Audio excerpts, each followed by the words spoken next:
Catapulting Commissions family, welcome back. Incredibly excited to have you here. I'm so pumped. I couldn't be more excited to have our guest on our show today. Now, let me tell you a little about Heather Hakes. Heather is a mindset coach, speaker, author of a book called Take the Leap. She's been featured on numerous podcasts and published in the Denver Voyage, as well as Women Who Empower and Inspire. Heather has reached tens of thousands throughout her international podcast, Mind Over Matter. Now, Heather specializes in helping others get out of their own way by awakening their infinite potential to create their ideal life.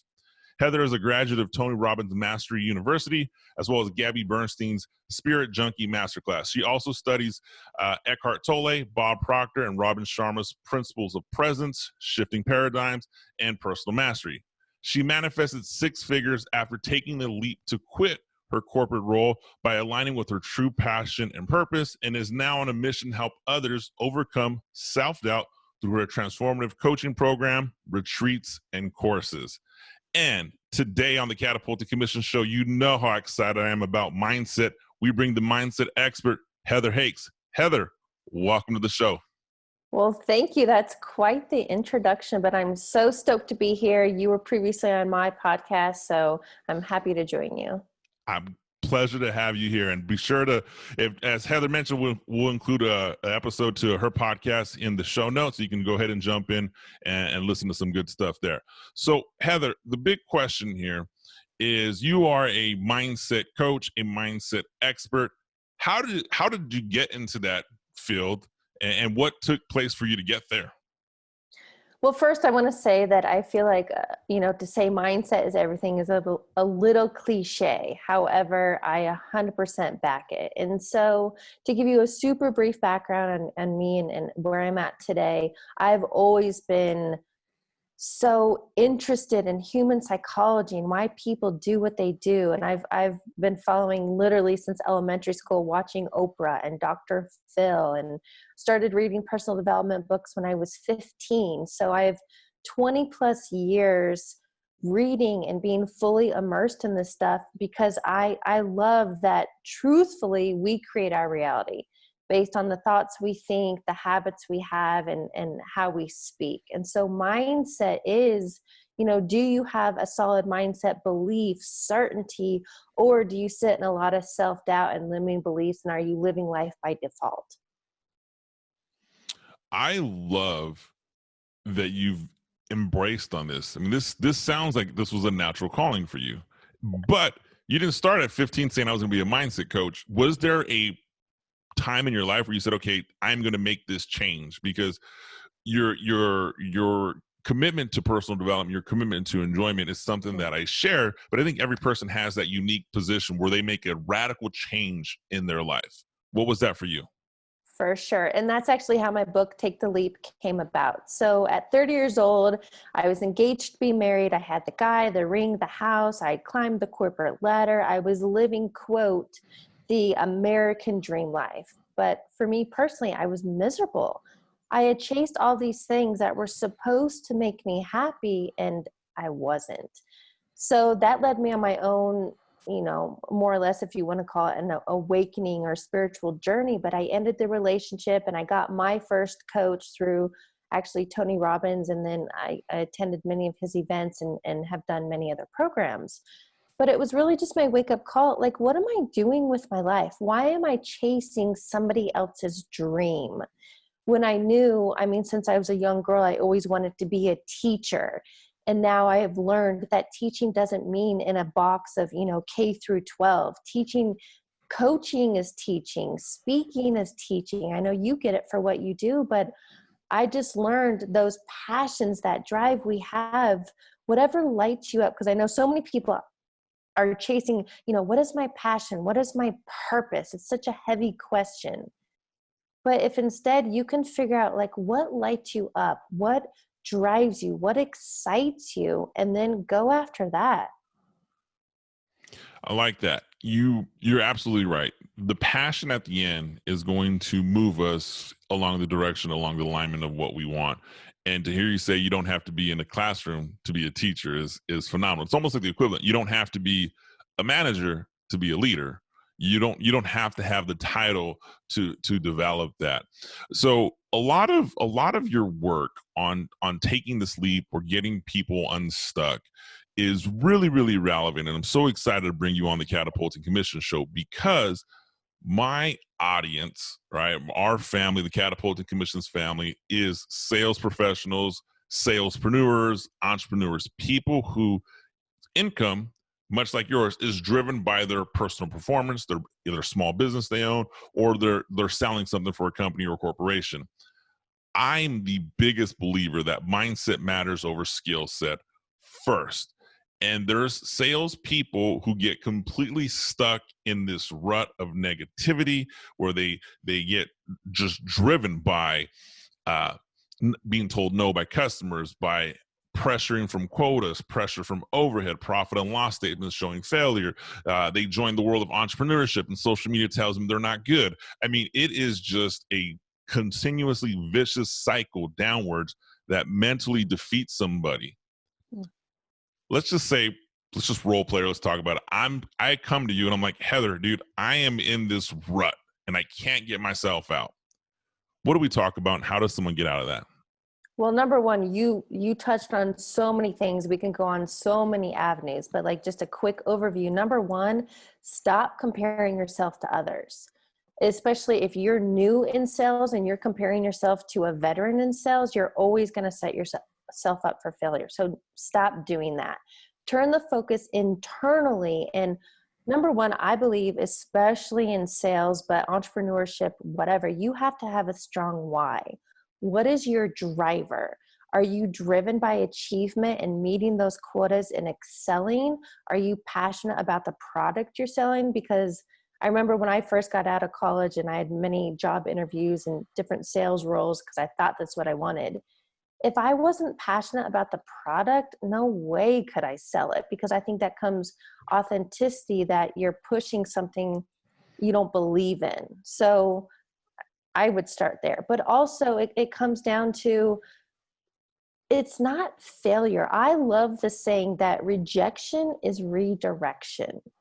And so if somebody can have that as part of their mindset, when you're told no, just know that there's a bigger yes down the road.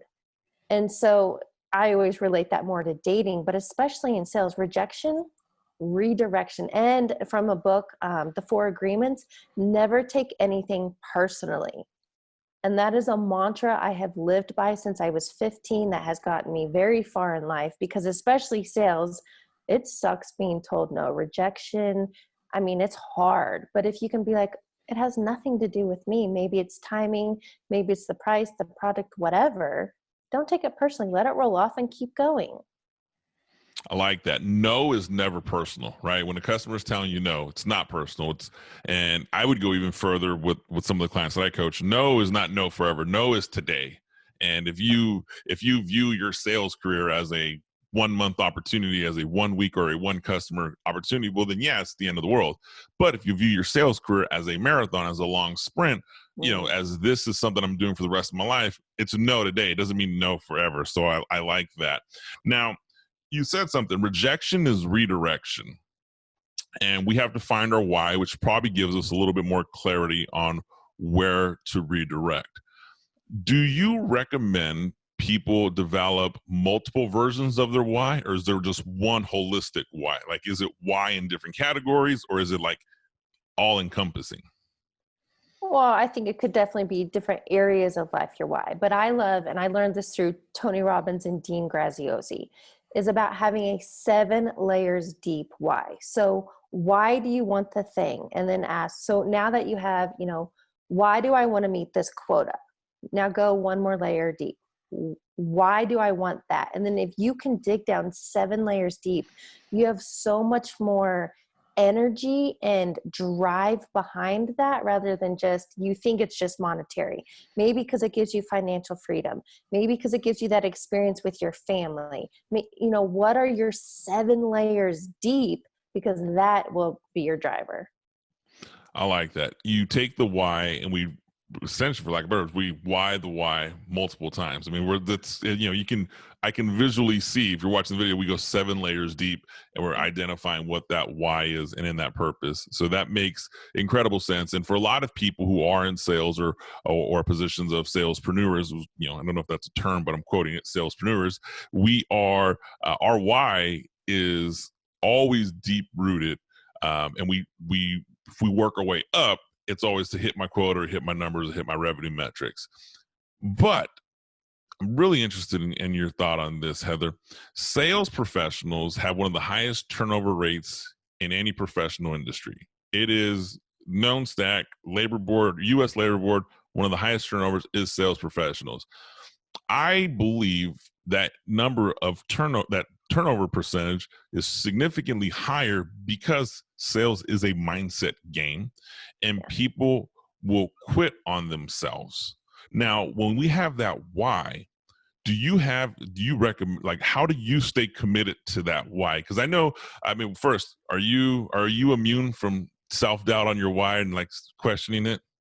No way. And think about imposter syndrome. We all experience that. Who am I to do this? I mean, hell yes, I have bouts of self-doubt, but I think accountability is huge. I'm a part of a mastermind that we meet weekly. I have a support system I've built around myself because we're not here to do this alone. So especially in sales, get a mentor. Who's your manager? Somebody you can bounce ideas off of and get creative. And even though, yes, it's work, like how can you have fun? How can you make this fun? Meeting new people or, growing your connection, growing yourself as a person. And I would imagine a big reason why sales is the biggest turnover is because, when people fall into that trap of the rejection or the failure, now they're in their head, I'm not enough, I'm not worthy. And they're replaying this story that is sabotaging their results. So you've got to have that strong mindset. It's like building a muscle at the gym. You don't go and do bicep curls one time and have great biceps. So I'm very much a believer in, I have a morning routine. I'm always listening to podcasts or YouTube videos. I am constantly learning and pumping my mind, strengthening that I am capable. I can do this. I'm building confidence. I'm building certainty. It's a choice. I love that habit. You said you have your morning routine and you're visually or, metaphorically, you're exercising your brain with the same capacity that someone who does squats, someone who does bench press, someone's a sprinter, runner, etc. And I love hearing that. Can you walk us through some of those habits that you do a little bit more in depth? How do you strengthen your mind? For sure. So for me, I am a runner. I've been running for years, but I also go to the gym because I love that almost, like lifting to failure. I love what that feels like. I love to see how strong I can get. That's literally physically, but I'm also strengthening my mindset by listening to the audibles. When I'm out there running, I have mantras and affirmations. I am strong. I am capable. I am a finisher. I can do this. So I'm saying the thing while doing a physical activity. So I'm now embodying this thought, this mindset. I believe in some meditation. You've got to have space to quiet the noise. That's when a lot of creativity comes my way. And, if meditating, sitting there quiet is brutal for you, you can do walking meditations. Literally out in nature, when I walk my dog and I don't take my phone, I have no distractions. That's when it's almost like a download, but that's when I get such inspired thought. So you need some quiet time, create quiet space. There's no right way to do a morning routine, but do something. Maybe it's, how are you going to be intentional today? How do you set yourself up today? What are your goals for that day? When you're clear and you create that roadmap, then definitely, and Dr. Joe Dispenza speaks of this all the time, you've got to, what I call it is to future riff as if. So if you start saying, I'm going to hit 20,000 this month or whatever the quota, the goal may be in your sales, but when you're saying it and you're visualizing it and you're feeling it that it already happened, so you future riff as if. So talk about the quota, whatever it is you want for that month. Let's say if it's August 1st and you're talking about what you've already done on August 30th, you're now projecting your future as though it's your current reality. And then it becomes that. I love that. I have not heard that before, and I've been pretty well versed in future riff as if. I'm definitely going to steal that. And I think that's awesome because I hear that and I think of how to win friends and influence people. Give someone a reputation to live up to, and eventually they live up to it, or the fear of them not living up to that will cause that person to want to live up to it. Yeah. You just did the same thing for yourself, right? You just gave yourself your reputation because you said on August 30th, if we can tie this to the sales team. If the end of Q3, I'm gonna be at 140% to quota. I'm already discussing. I'm already talking about it. I'm already planning it because I'm giving myself that professional reputation to live up to. Was it rip as if or riff as is? Riff as if. But the big thing there is you've got to pay attention to your language, because if you talk about, I hope, I will, someday, it's not going to happen. You need to speak as though you can use past tense. I hit 140% quota. Tell me about what you did in the future. I love that. You eliminate, for the lack of better words, the sissy words. Like I might, maybe. That is not confident. Yeah, that's not certain. And I just did that on air. What a pansy. I'm going to fire myself from my own show. I like that, Heather. That's really good there. So when we're making this mental shift, I have to touch on this. You talked about meditation, running meditation. The opposite of a runner. I've hated running since I was a kid because I always get shin splints. Been a bigger guy pretty much my whole life, but I ride my bike. So I do bicycling meditation, which is just as awesome. So I want to kudos to that because I find that my meditation on my bike has been minus when it's like 107, 108, where I live in a really hot area. Because then it's, I've never done hot yoga, but man, if that's what it's close to, like that's a tough one for me. But I like the cool breeze, I like the wind blowing, and I like the mental thoughts with myself.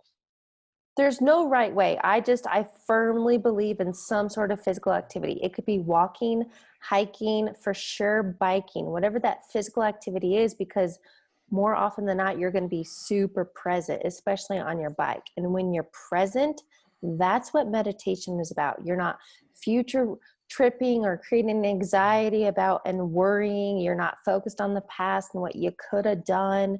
You are present and creating from the now. I like that. There's no right or wrong way, and I think the best way is what you do best yourself. So I love saying that, and it's funny. We I talk with salespeople about closing sales, and there's hundreds of different strategies and tactics on how to get someone to say yes. And everyone's asked me, hey, which one is the best? The one you do the best. There's multiple ways to skin a cat. It's what you do the best that's going to help you.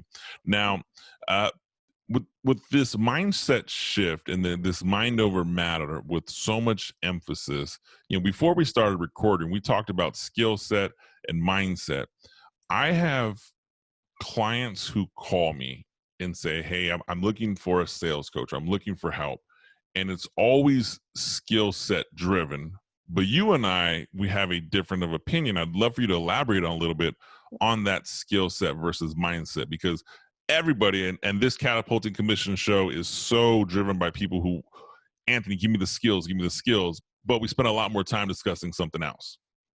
For sure. So I think with sales, it's all about, hook them, give people what they want, hook them by what they want, but you actually give them what they need. So people are looking for the skill set, right? They want the quick fix, what is the how to land this deal?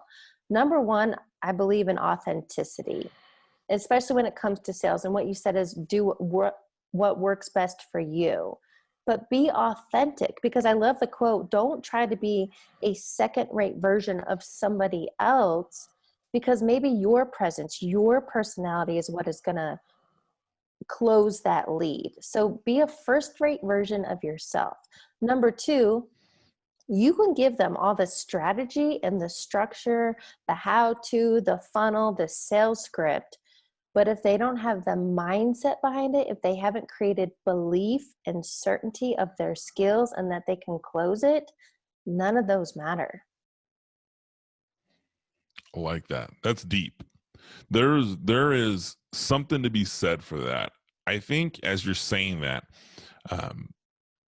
professional athletes, there's been numerous case studies of professional athletes going through mindset coaching, hypnosis, just to improve a skill set. And we typically look at these professional athletes as the best in the world in their craft. We're very, very fortunate to live in the United States. When I would say we probably have the best athletes in the world, maybe minus soccer. And I don't want to, I mean, if you're a world soccer fan, I don't want to hurt anyone's feelings. But like, let's say football, baseball, basketball, we typically have, hockey, we typically have cream of the crop players in there. And all of these professional athletes that we hold in the top 1% of their field have some sort of mindset coaching and training. However, when we come to corporate America, professional America, success America, whatever you want to categorize people who are trying to better achieve themselves, not everyone takes that same approach. Everyone thinks that they're the exception. Hey, I don't need a mindset coach. That's not for me. I can grit. I can just, tough it through. I can make it through. I have a better skill set. But we look at the pros in their respective fields, and they all do. How often do you find people, or I get how often, why do people say no to mindset coaching? Why do people say no to working out that muscle with a professional such as yourself? It's a lot of ego. But think about it. Are you currently getting the results you desire by continuing to do the same thing over and over again? You can't see your blind spots. I have my own coaches. I have mentors. And the whole point of that is somebody to shortcut your route.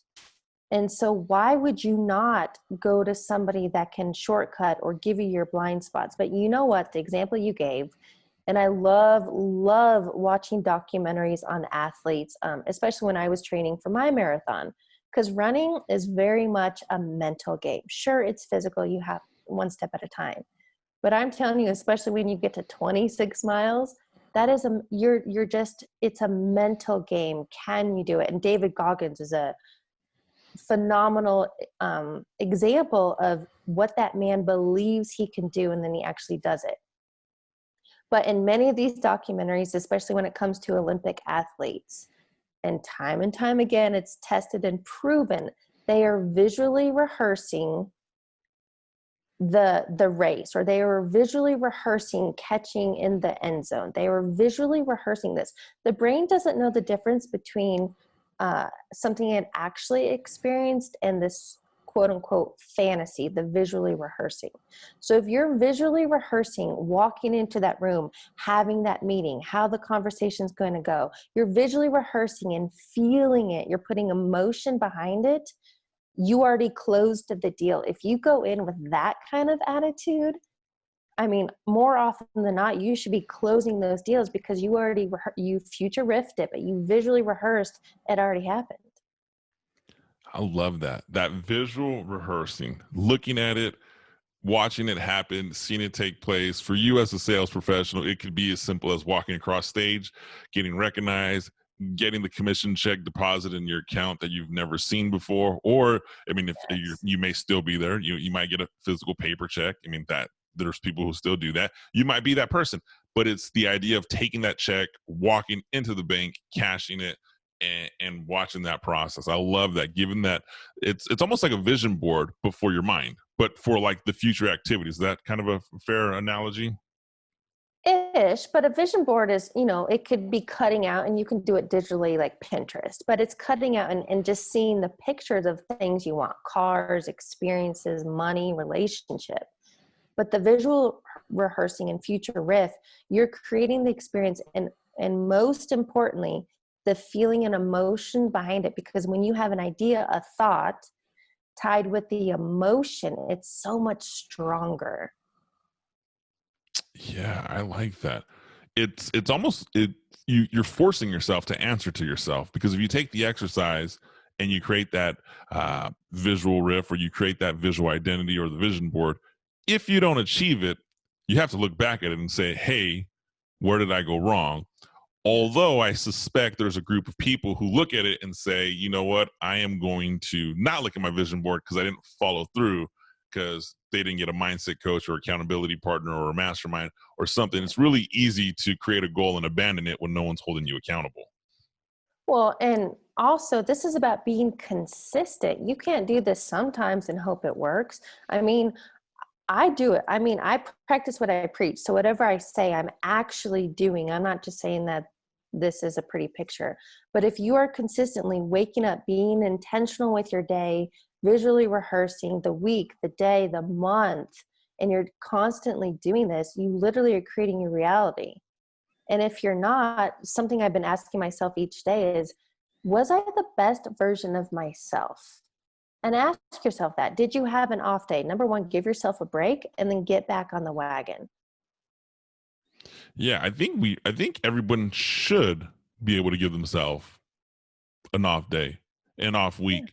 And with all honesty, if you're in your respective industry of sales or salespreneur or entrepreneurship for the long term, you can even give yourself an off month, an off year. I mean, to me, it's kind of how we perceive. It's all about perspective, right? We started the show with saying, am I in this career for this one sale, or am I in this career for the rest of my life? Or am I in this career for the next 15 years, 20 years, whatever it is? Once you look at it that way, you give yourself permission for failures and to reevaluate. The only thing I want to challenge you on that is, if you're going to give yourself permission to, all right, I'm having a bad month. Now you're living in the past and you're creating your future from the past. So if you're just stuck in this.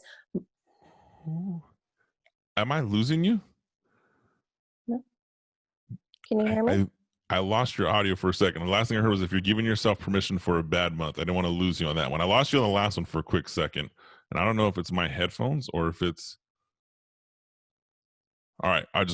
We'll edit that in. Andrew, help us out on that one. So we'll pick that back up where if you're giving yourself permission for a bad month. Sorry about that.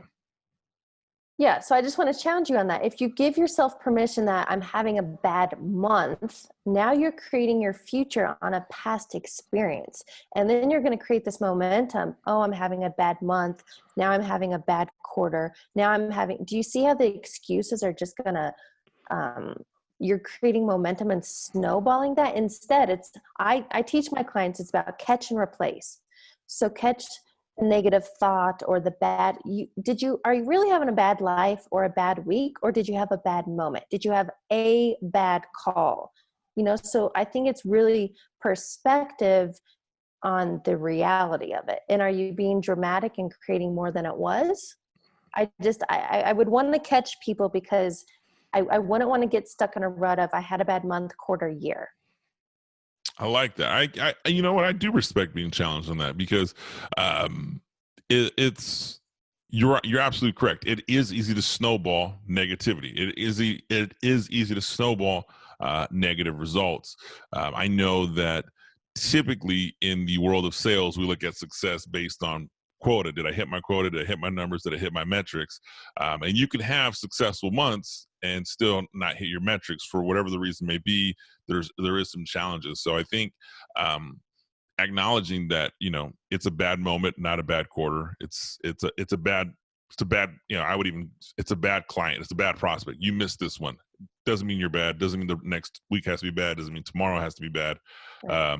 So I know I do appreciate being challenged on that. And I do think that does make, it makes sense. I could see how, if I was to tell someone, give yourself permission to have a bad month, turns into a bad quarter, turns into a bad year, turns into a bad career, as opposed to catch and replace.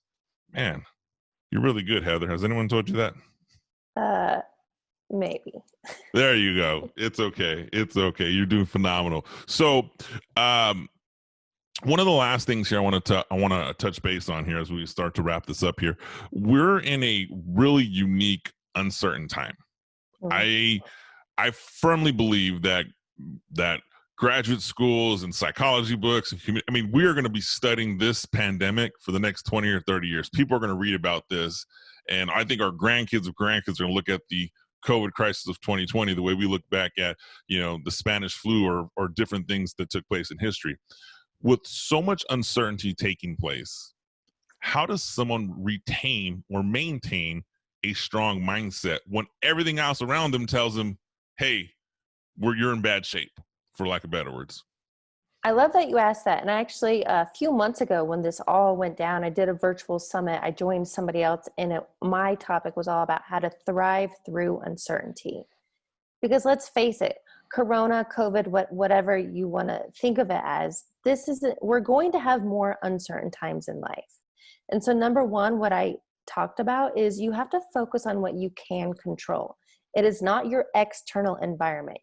What you can control is your internal state, which is your beliefs, thoughts, and language. That's the only thing you have control over. So, and then it's an opportunity to adapt and innovate. My cousin and I we're in the middle of launching a new brand, and we're super excited about it. And it was going to happen May 15th. Well, the way we were going to do it is no longer possible with what's happened and all the shutdown of businesses. And so we stepped back, and rather than thinking of it as such a challenge and an obstacle, we found the opportunity. So again, it's perspective. This is mindset. This is your focus. And so we stepped back, we took a little break and figured out, okay, what's our opportunity here? And now we're taking our idea and going digitally. So it's the adapt and innovate. And then, just be creative. So many things have gone to Zoom calls now. We're doing virtually. Think about the real estate business. It's all about virtual tours. And so it's just being creative in times of uncertainty. I like that. Focus on your internals. Focus on what you can control, your internal state. Control the controllables. Adapt and innovate, which aligns with being creative. And there's people that are going to come out of COVID on one of two sides of this. They're either going to be saying, hey, COVID crushed me. I can't make my business work. Things are horrible. Or COVID forced me to think outside the box. And now I've created a new empire, a new business, a new 6-figure, 7-figure, 8-figure, whatever the number is. It's irrelevant. It's you've created something new. So I like how we can adapt and innovate and be creative. As you venture on in the future, there's going to be clients or potential clients or people who are listening to this. I'm calling them clients already, so my apologies if I'm selling my audience to you. But there's people who are listening to this show who need help. How does someone get in hold of you? Well, my website directly is heatherhakes.com. I'm on all the social platforms. I have a YouTube channel in which I release weekly mindset lessons, Instagram, all of them. But yeah, the easiest way is just heatherhakes.com. Perfect. Catapulting Commissions family. That is going to be in the links of heatherhakes.com. Be sure to follow her. Now, last thing, I was looking at your website. You have a course that you share with people. Can you talk to us a little bit about that course that people can take? Sure. It's a free video training. I love creating content because that's what's gotten me help along the way. But the free video course is just, you sign up, you get it for free automatically in your inbox. But what I teach is how to get unstuck and create lasting change. Perfect. Getting unstuck, creating lasting change, Catapulting Commissions family. That is all of us. Nobody is immune to the little guys in your head that tell you you can't be successful this year. We call it imposter syndrome, the downward cycle of no sales, the downward cycle of people not answering your phone calls. No one's immune to it. And I share this with you. And if you've followed me on social media, I've done it all. I've paid thousands of dollars for online advertising to have no one say anything. I've made thousands of phone calls to be ignored. We all experience it. It's how we achieve and how we adapt and how we grow from it. And Heather Hakes is phenomenal in it. She's an expert in it, and she's definitely somebody you want to connect. Best case scenario, you get a chance to work with Heather. Worst case scenario, get her free course. Follow her on social media. Follow her on Instagram. Follow her YouTube channel. We'll put all those links in the show description. If you're watching the YouTube video, it'll be in the comments below, iTunes, Spotify, etc. Be sure to click subscribe. Heather, thank you so much for joining the Catapulting Commission Show. Thank you. It was such an honor. Perfect. And Catapulting Commissions family, that is Heather Hakes. Be sure to click subscribe. I will see you on the next episode.